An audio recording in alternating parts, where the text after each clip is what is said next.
Okay, what I'm going to try and do today is just to demonstrate how I do or a way of doing heat retention rice. This particular vacuum flask comes with the insert, and so in the insert I put enough undercooked rice for about a quarter to a third of the contents of the container. Okay, that goes into the saucepan. Next, I'm going to take enough water just to fill up the container.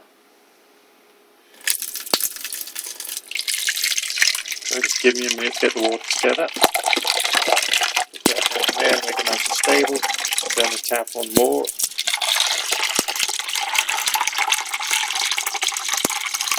All I want is enough water to fill up this container.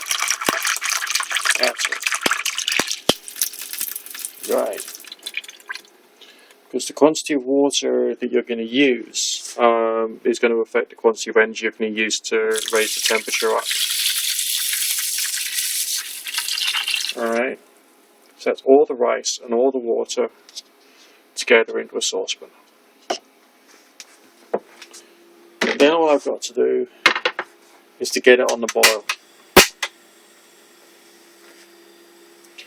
Now, just going to use the lid from my steamer, make sure I can trap the heat in the saucepan.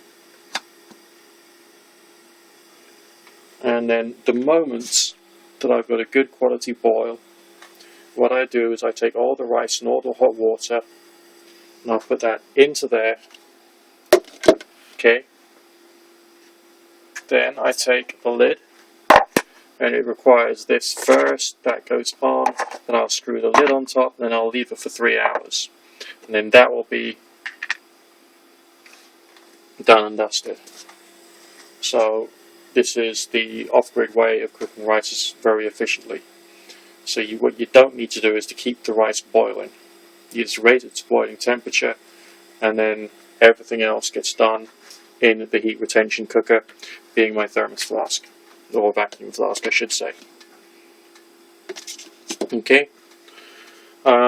If I wanted to be totally,